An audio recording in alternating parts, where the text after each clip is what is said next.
Ladies and gentlemen, welcome to the third episode of Under the Shell, presented by Terrapin Sports Central. Today we're pleased to welcome our first ever in-studio guest, Josh Klubes. Josh is a member of the Fortnite Esports team at the University of Maryland. And after the break, we'll discuss weekend sports, and we have a special, terrific Terrapin. I'm one of your co-hosts, Kevin Ireland, and I'm joined by Sam Jane, Michael Big Mike Howes, and Brendan Weissel.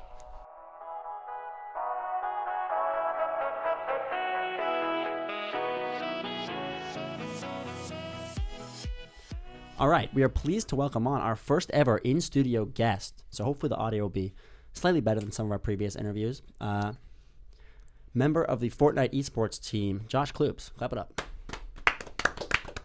Pleasure to have you. Pleasure to be here.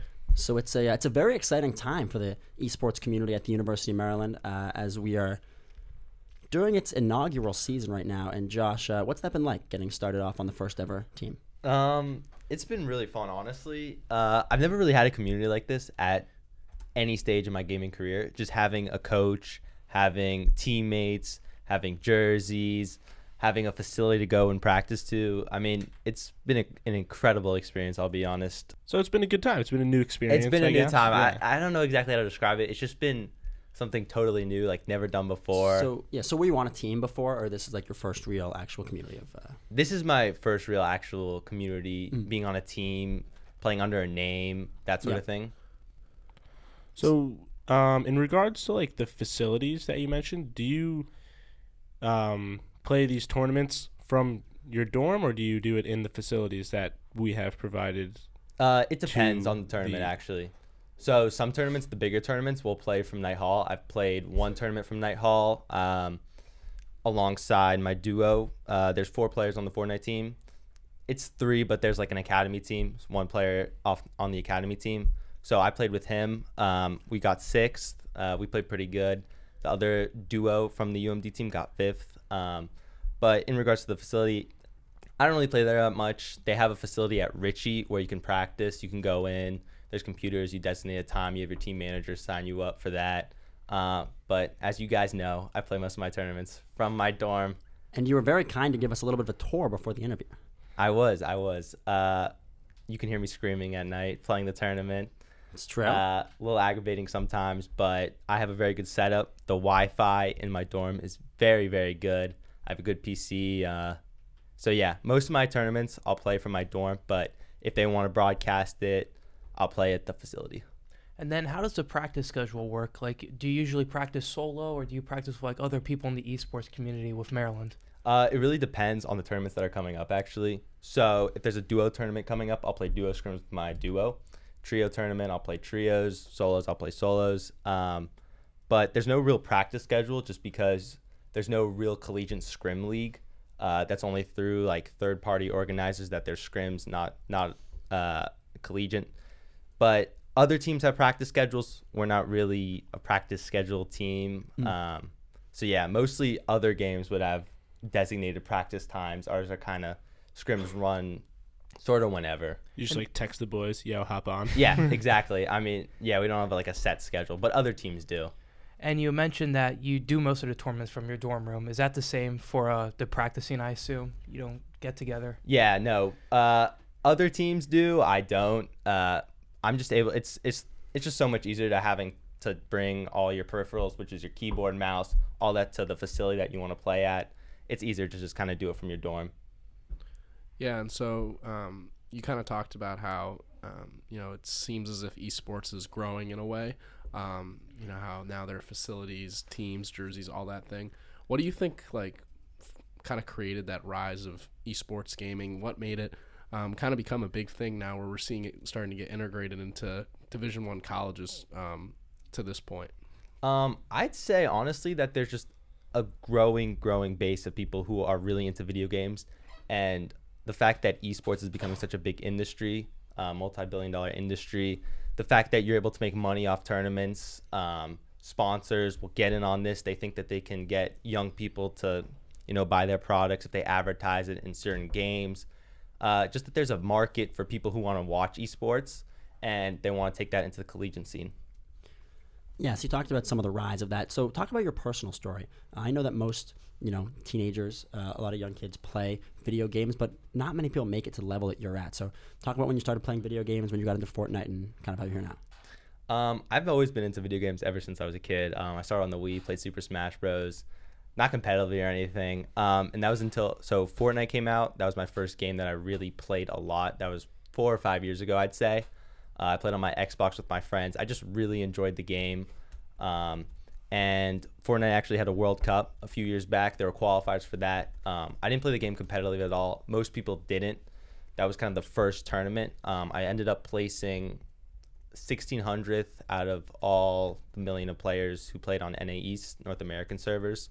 I was 100 places off making $100, and sort of that was kind of my moment when I was like, I'm pretty good at this. I never really practiced this before. I almost made money playing a video game. Like, I can pursue this and make money playing this game, and I enjoy doing it. Yeah, so that answers one of my questions. So that's probably the moment when you realize you could potentially do this at like a next level and make something off of it. Yeah, exactly. I mean, once I saw that there was a prize pool for these tournaments and that I was able to be within range of making it, only like 1 or 2 points difference, that was kind of the starting point for me. Yeah. In regards to the coach, like, what does the coach do? I mean, I would assume that he's not like standing behind you as you're playing, be like, yeah, press this button. So what does a coach actually do for the squad? So for me at least, so when I play solos, I like having someone there kind of like to calm my nerves, basically. Tell me kind of my mats when I'm in end game, sort of these kind of small, minute details that you may miss if you don't have someone there kind of mentally coaching you. They'll VOD review your games with you, watch your film, tell you what mistakes you made, maybe that you would miss. And just having you in a call for like a tournament, they'll tell you what kind of, where you should kind of rotate to, good materials, good places to go position wise. They're not telling you a lot, but it's just kind of to have them there. Gotcha. So it's kind of like a caddy in golf, where it's just like another pair of eyes. Or Yeah, like exactly. Like a second opinion. Yeah, exactly. Gotcha. You said this is your first ever time playing with a coach, right? You didn't have a coach when you were playing before. No. Did you say, like, overall it's a positive or negative? Like, do you like having someone in your ear? I love having someone in my ear, just kind of tell me things that I wouldn't know myself. Keep me mentally steady, I would say, is pretty important, especially in Fortnite. But yeah, I really enjoy having someone to be able to go through my games, see mistakes that I wouldn't see. I really think it could take you to the next level. Yeah, in terms of, we talked about being like a student of the game and looking at film, what's that process like?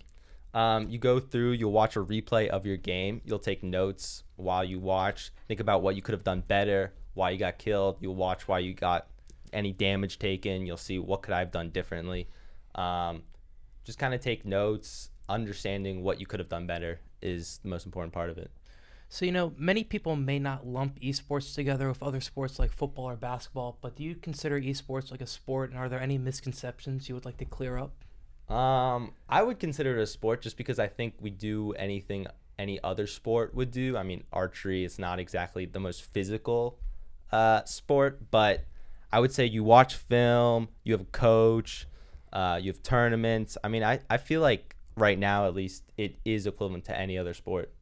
Yeah, and just to kind of play devil's advocate to that, while archery might not be like the most physical sport, it does also involve like some sort of physical training. Like, right, you are working certain aspects of your body, whereas esports I feel like is becoming more. It's obviously there are things like that match up with other sports, as you stated, but on the physical side, it's not necessarily equivalent to some sports. How would you say that you've gained like some understanding of, well, this sport, esports is starting to become a real sport? Like, how would you clear up that type of like physical misconception maybe people have about the sport? I would say probably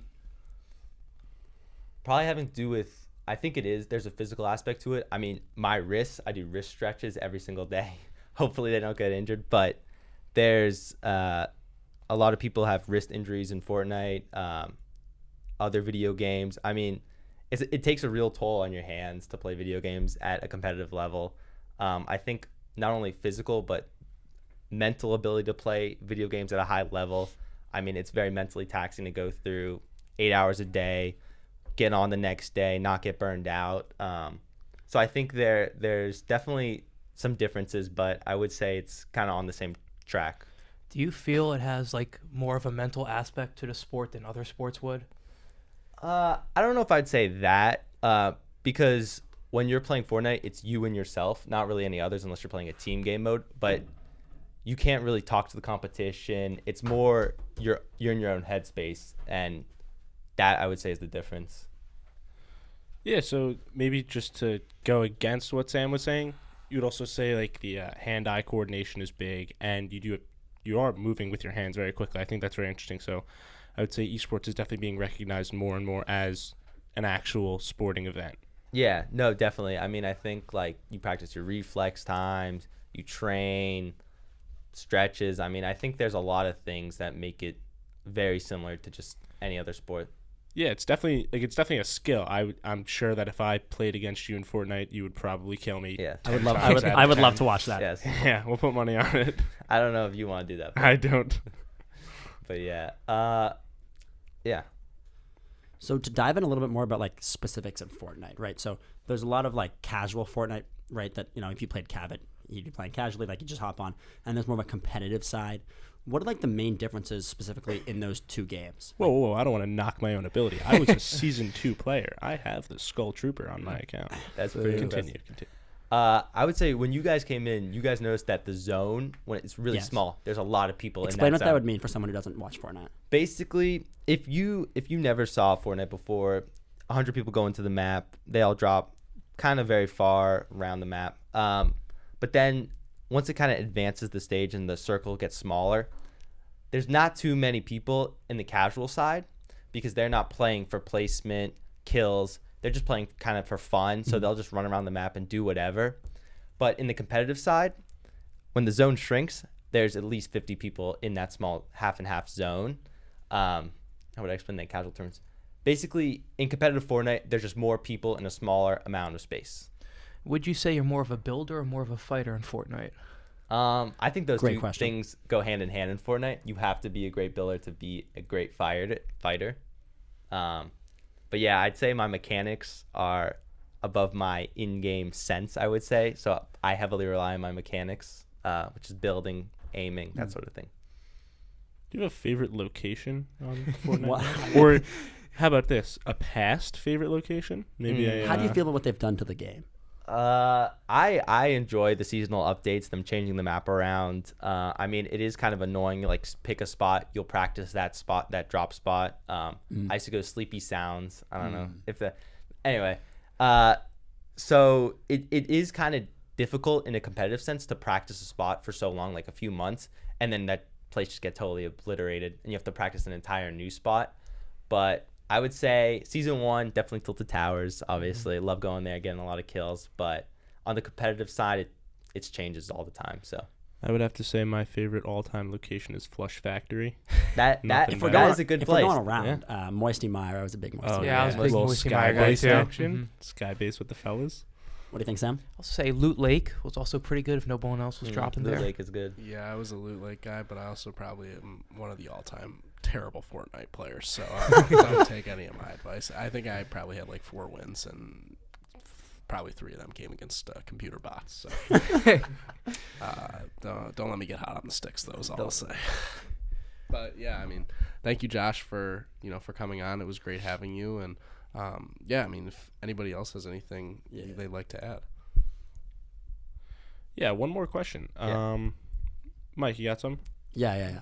I'll go. So, you're only a freshman in college right now. You've obviously been playing Fortnite for a while. What do you think your future is? Honestly, depending on how I do in these collegiate tournaments, I think I might have a path to play or at least coach at a competitive level in the future. Just really depending on how I see myself and especially how the esports industry goes. Maybe not a player, but as a coach and analyst, something like that. Maybe something I want to get involved in the future. Looks like we're gonna have to get some autographs before you go. Maybe, So how involved are you like in the actual Fortnite community with other people? I used to be a lot more than I am now. Now it's kind of you're more just in the Fortnite collegiate community, which is a small. It's more like Fortnite's more casual based now, but I wouldn't say I'm that involved anymore. At least in the Fortnite scene, like community, knowing people. But I used to be at least. Here you have it, guys. Next member of FaZe. Would you like to plug your Twitch? Twitch Clue2FN is my Twitch. That's KLU for those. KLU, and then follow Terps Esports on everything at Terps Esports. There we go. Best of luck to you the rest of the season, and we'll be sure to keep updated with you. Thank you. Thanks you, for coming Josh. on. Thank you, Josh. Thank you. Let's get into the show. You just heard Josh talk a little bit about Fortnite and what he's been doing. It was a pleasure to go into his gaming studio, into his bedroom, gave us a little bit of a tour before the interview. Just quick around the table here. What are you guys thinking? What are your now perspectives on the esports team? Yeah, fun fact for all the listeners out there who don't know, Brendan and I are roommates, and Josh happens to be our neighbor. I thought the interview was great. It was very constructive. Learned a lot about the ins and outs of the esports squad at the University of Maryland. I thought it was a really great experience. Really enlightened me. I thought the rise of esports that he talked about a little bit was interesting, with like the advertisements coming in now, all the sponsorships. I thought that was pretty cool to hear about.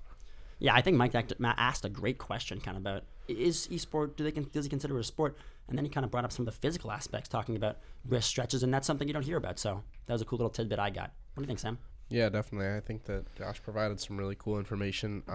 For one, I'm a little skeptical of like if esports and the validity of it being a sport, but some of his claims made sense and pretty reasonable in terms of what he had to say. And so I think that learning more about his sport and his journey, those are the type of things that I'm looking forward to hearing more about on this podcast. Yeah, absolutely, Sam. Those are the type of guests we want to see.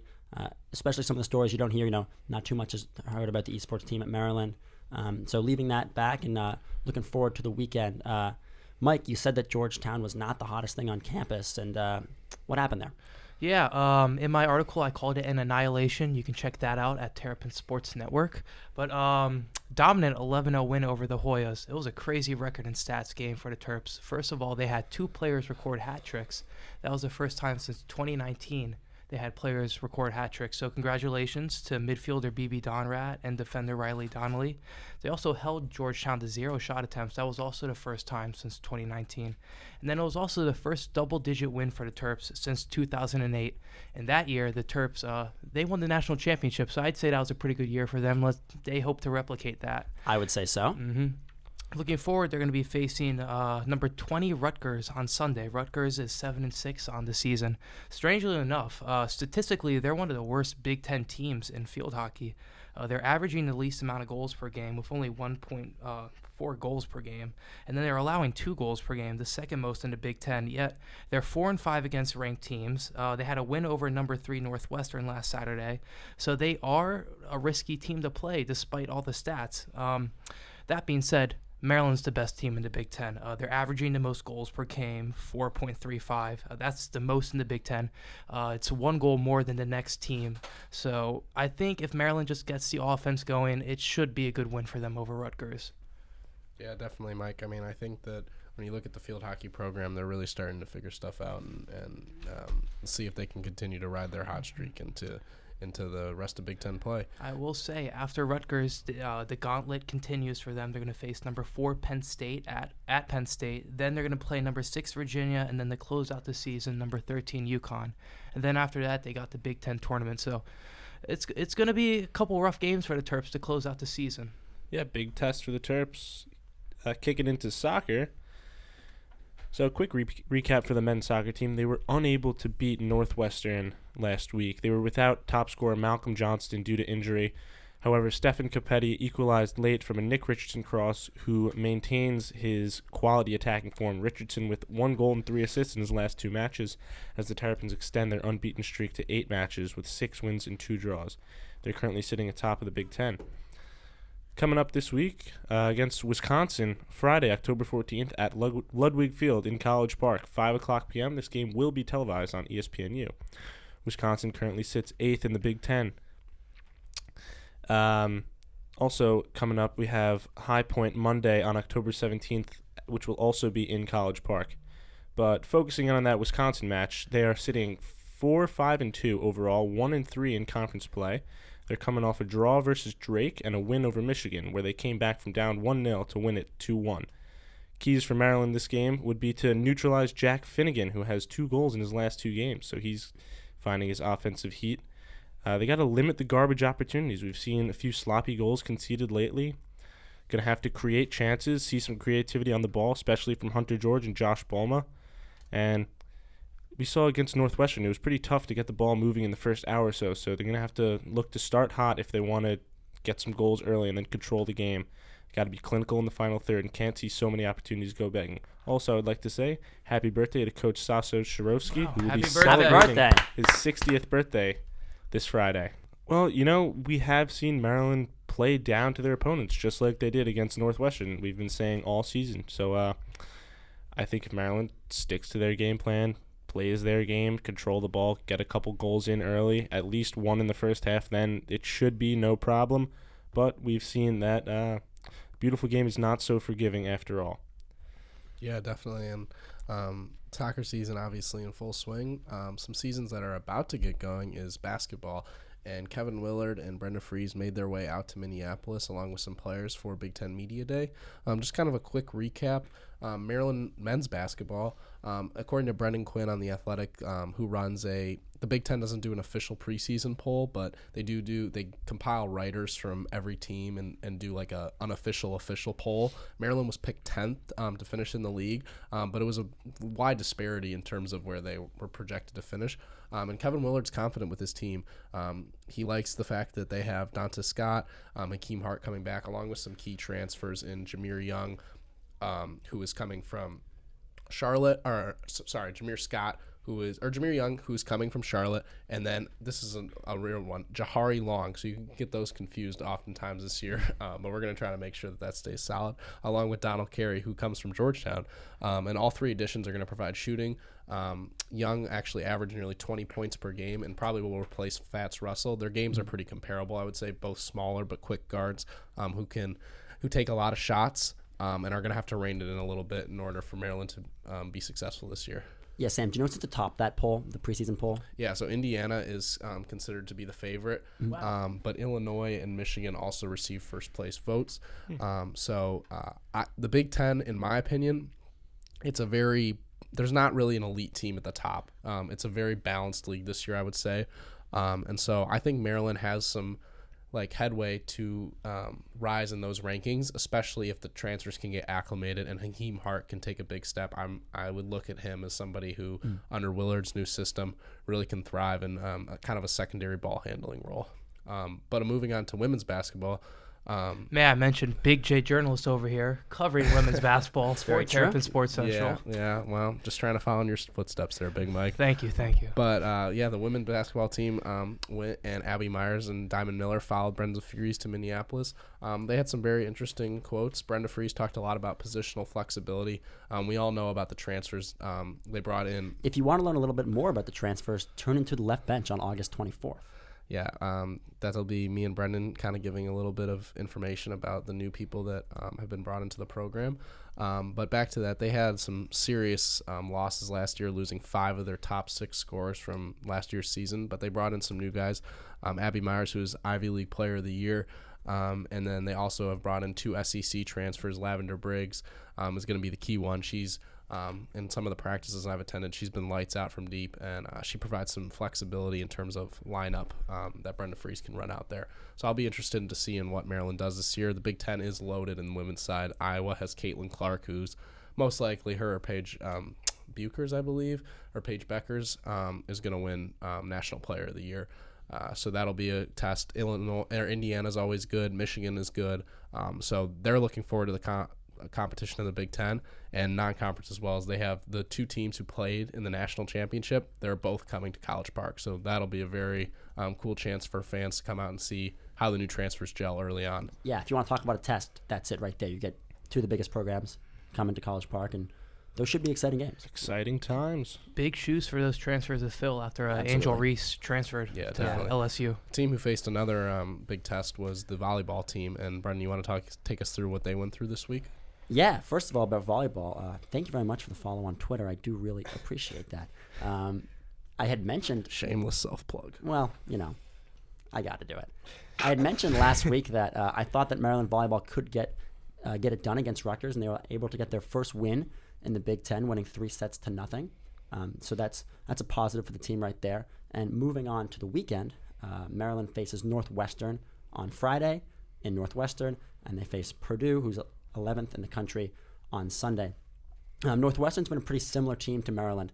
They were actually able to win a set against number 6 Ohio State, similarly how Maryland was able to win a set against number 3 Nebraska. So they both have that potential to play up against high opponents and win sets.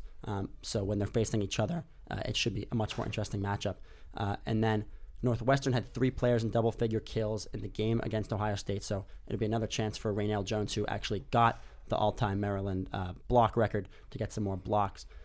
As well as, speaking of blocks, Maryland continues to lead the nation in blocks this season. Yeah, Maryland volleyball getting their first Big Ten win. Team who kind of struggled to get a win last weekend was the football team. We're not going to talk about the referees because we are, we're not going to talk about. We don't that. ref the games, so We don't ref the games. That's right. But they do have another opportunity to get a Big Ten win this week as they play Indiana. What do you guys, Cabot? What do you think about this one? Honestly, I have not been following Indiana very closely. They're this not year. great. They're not great. I think a lot of people are following Indiana football, to be honest. I saw the Terps. What are they? minus 11.5. So Yeah, I believe so. just get that electric offense going, and it should be no problem. Yeah, I mean, Indiana's offensive line is atrocious. Actually, after the game they played against Michigan, where Michigan had 7 different sacks by 7 different players, they fired their offensive line coach that next week. that's usually not a good look. Yeah, so there should be plenty of room for opportunity. And the guy who I would look at on the defensive line is Jashawn Barham. Barham. He was Big Ten co-freshman of the week last week, as he had 2 sacks and a forced fumble against Purdue. So look for him to scream off the edge and sack Indiana quarterback Connor Bazelak. I will say the matchup's very good for Maryland. Indiana's defense is among the worst in the Big Ten in almost every metric. They've allowed the most points per game. They're allowing the 3rd most yards per game. And then on the flip side, Maryland's averaging 34 points per game. That's the 3rd most and the 3rd most yards in the Big Ten. So I think it's going to be a very easy matchup for Maryland's offense on Saturday. Yeah, it's the type of game that past Maryland teams you'd look at Indiana middle of the season and you'd think maybe they're going to get this one away. And Maryland fans are definitely going to hope that does not happen because of their hot start this season. I would say, though, the wind's kind of been taken out of the sails of Maryland fans. Absolutely. Last week was probably their best crowd that they've gotten at now SECU Stadium. But that loss, it seemed to do a lot in terms of spirits because, it's a big family weekend. Everybody's here, and then you lose in kind of the fashion that they did. And it seems as if a lot of fans that I've talked to, it seems like, well, it's just the same old. So well, let's see. I mean, they have the chance to move on to 5-2. Let's not go crazy. No, I'm not, I agree, but like B. Wizzy Deflating said, loss. it is a deflating loss at home. the curse of family Tom weekend Brady. struck again, like B. Wizzy said. I did show that. If you're Maryland, you look at that game and you say, we need to win this. It's at home against Purdue, a division or conference opponent, and they couldn't get it done. And so I think that this And we is said we're not going to talk about the refs. yeah. That being said, the penalty on the 2-point conversion was on the complete other side of the field. It had nothing to do with the outcome of that I play. didn't know you could be illegally downfield from the 2-yard line. Yeah, well, these are all things that we could discuss for hours. Mhm. But we definitely- another thing we could talk about is the college football slate this weekend.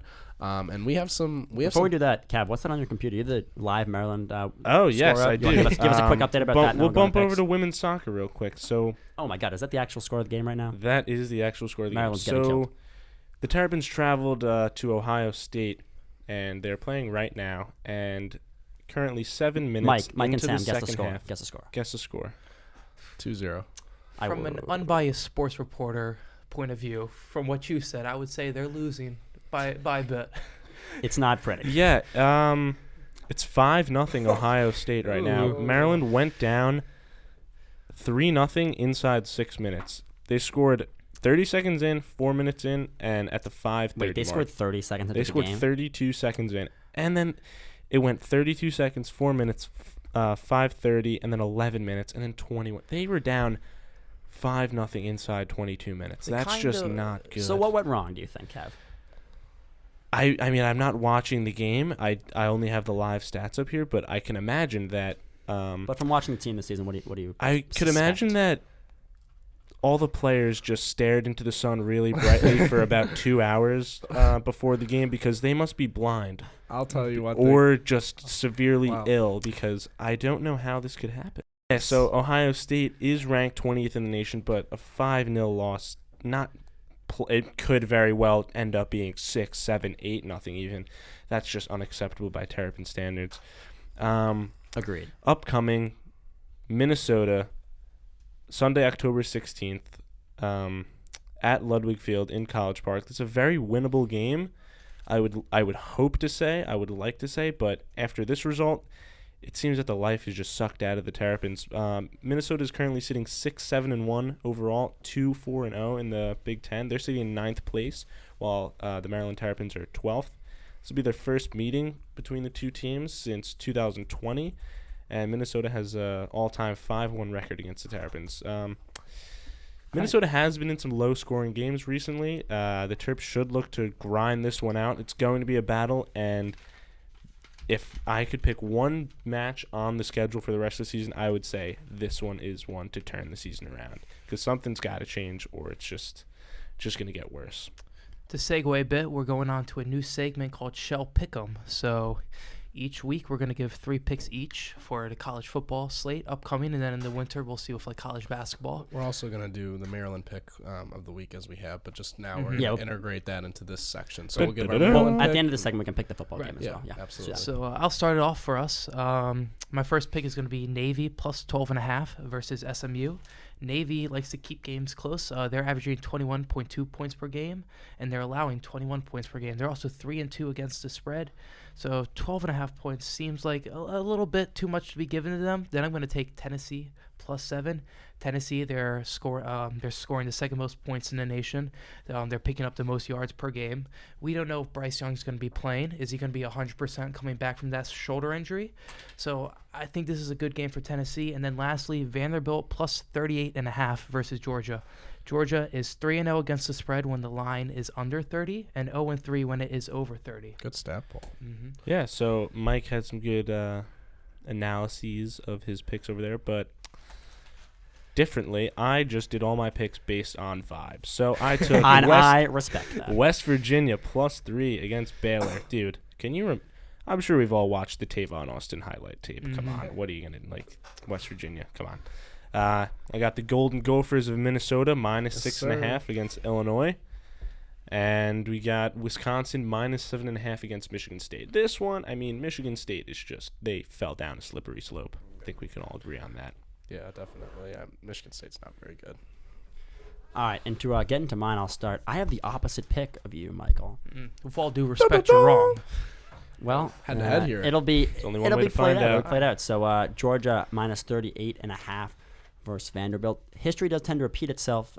Georgia won about 62-0 last year against Vanderbilt, and so I think we're looking for a similar result. I have to say, when we were making our picks, I saw that you had Vanderbilt. I saw that you had Georgia, and I was like, damn, I was going to take Georgia, but great minds think alike, I guess. They We'll have to do. see. Big Mike, you're going down. I'm riding B on this one. Something on the 6th floor over there at La Plata is cooking. So next, NC Cooking State. with gas.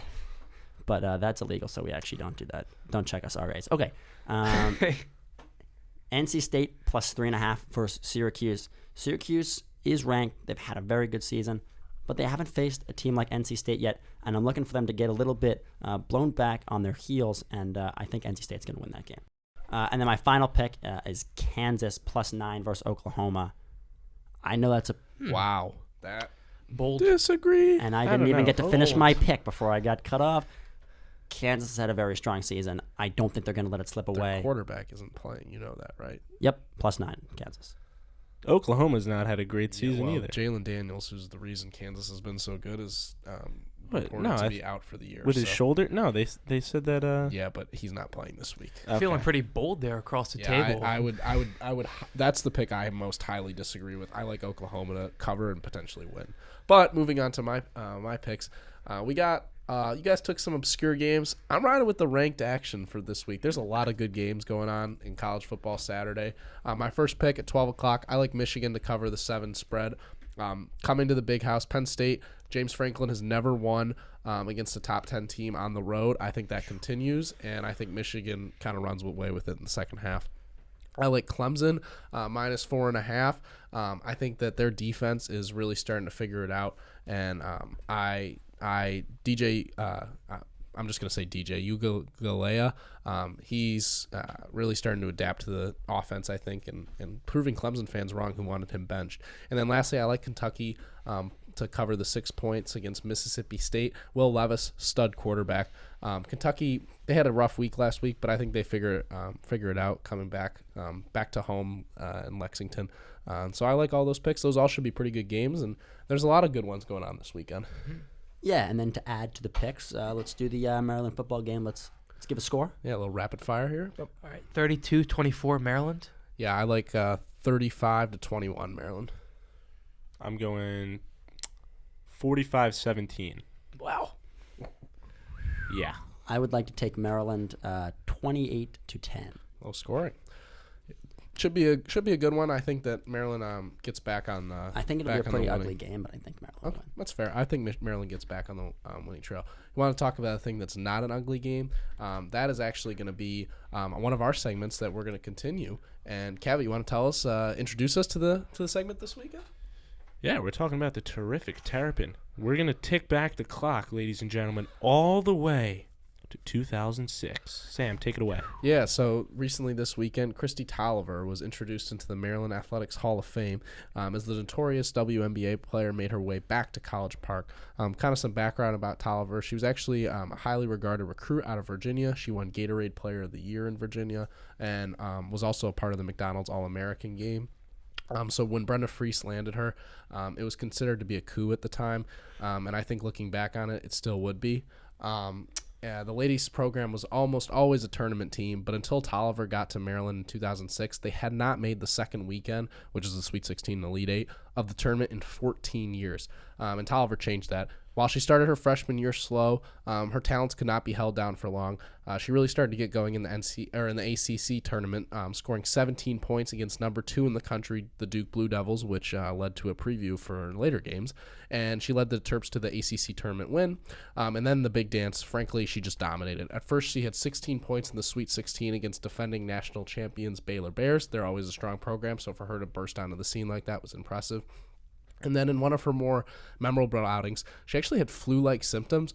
She was quoted saying, "I just felt awful." And a lot of people compare it to the Maryland women's basketball flu game, as notoriously known by Michael Jordan.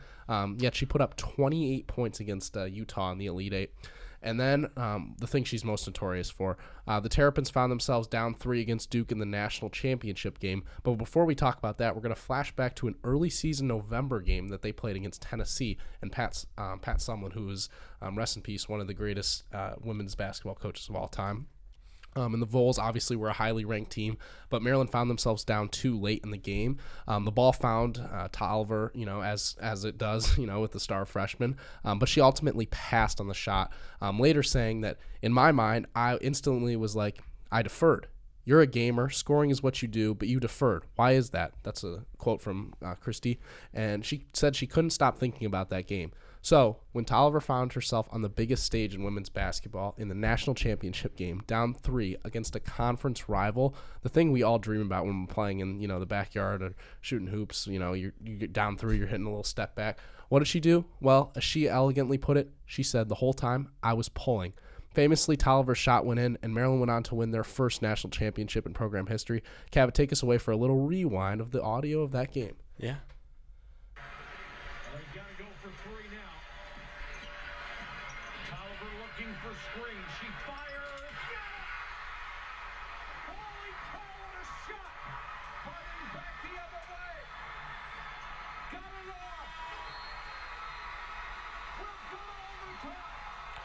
Yeah, I mean that's something that pretty electric. And since that famous shot, Tolliver has made a name for herself in other aspects of her career and in life.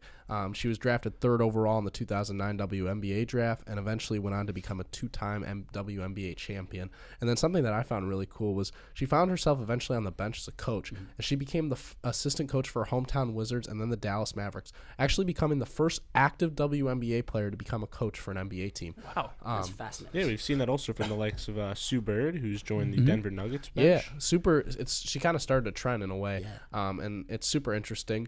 And, she's done all these notorious things, right, in her life, but she draws a lot back to her time at Maryland. And so a quote from her from this weekend was, "It's all about the people for me. And at Maryland, I had the best people.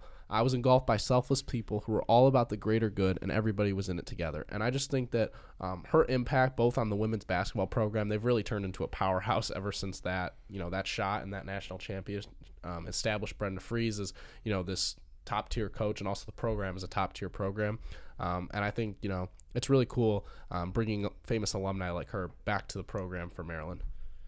Safe to say she's got Maryland pride. Yeah, absolutely. But really, really loaded slate this weekend. I'm excited to get this content out for you guys so you can all hear. And Cav, take us away. Ladies and gentlemen, thank you for listening. This has been Under the Shell, presented by Terrapin Sports Central. As always, enjoy your evening.